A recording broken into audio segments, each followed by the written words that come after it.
Hey Matt, Scott, and everybody else, this is James. Here is the motor that you guys are going to be using and the inverter that's on it. I've got everything hooked up. If you look right here, we've got 480 coming from the box right over here. Can you see all this?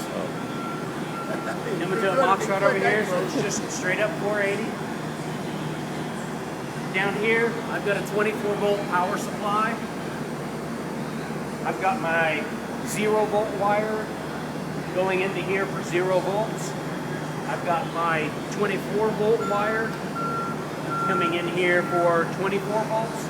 And then I have my 2 signal wires, which will go to your PLC. I have the run signal, which is just either it's on or it's off. And I have what I'm going to call the speed control signal, which you guys are also producing, and it's either an on or an off. If this gets 24 volts, this is going to operate at the slow speed. If they both get 24 volts, it operates at the fast speed. Okay?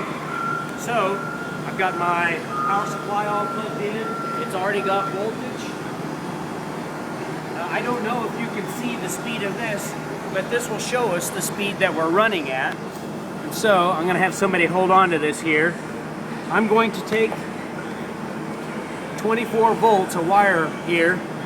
Hello. Oh. I'm going to take this 20. This is also coming from the 24 volt power supply. And what I'm going to do, watch your thumb.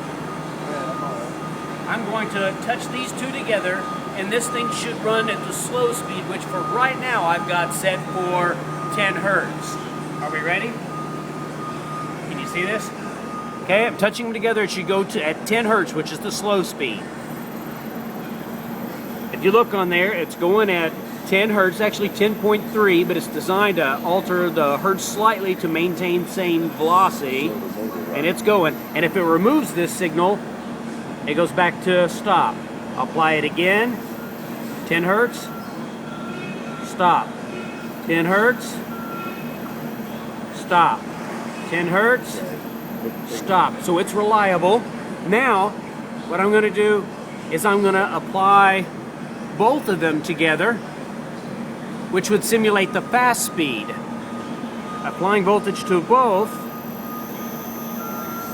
we got 40 hertz, which is what I programmed it to be.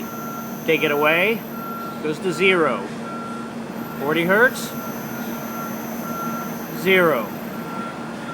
If I just apply the run, there's a 10, and now apply the signal boost, and it goes to 40. Take it away, apply. Take it away, apply. Take it away, I think he's done this before. apply.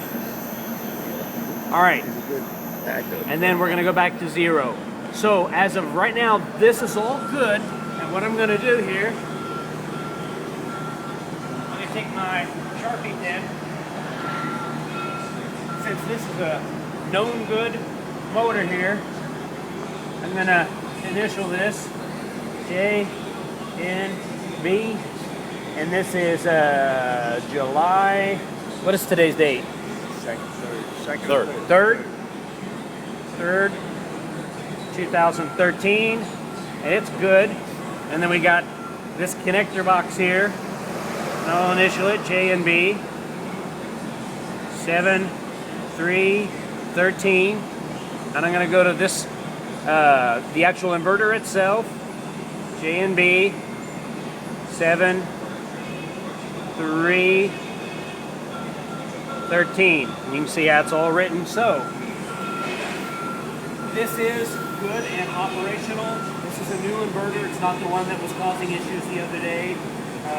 Good motor. So this is a good clean setup. All we have to do when we get to the new place, when we get to your place, is wire in the 480, mount the motor, maybe not in that order, apply 24 volts from your PLC cabinet, 0 volts from your PLC cabinet. This is your run signal, and this is the signal that tells it whether it should be at the fast speed or the slow speed. We'll hook it up, make sure you can go with the 2 speeds, which I guarantee you right now, the 10 hertz is probably too slow, and the 40 hertz, who knows? So we may have to change those 2 speeds. I want to let you know that the pot that is inside of here right now has nothing to do with those 2 speeds, and if anybody adjusts it, it's going to mess things up, okay? They are adjusted via this box right here. So if the speeds need to be changed, they will have to be changed according to the parameters inside of here. There's no way to give this thing 2 speeds from 1 pot. So the only way it can work is programmatically, something like that, through programming. The 10 hertz is the minimum run speed. That's how it gets that. So we'll adjust the minimum speed. The faster speed is a speed that you add to that. Right now it's 30 hertz. That's where we get our 40 hertz. So what I thought we would do is we'll adjust the minimum speed to match your slow conveyor, and then we'll add whatever we need to add to that to match your fast conveyor. Since your slow conveyor is half the speed of your fast conveyor, if we can match your slow conveyor, then all I have to do is add that much more to it, and it should automatically be the speed for your fast conveyor. So that way we don't have to time it twice. So there you have it. Good, we're ready to go. Ready to install it whenever you're ready.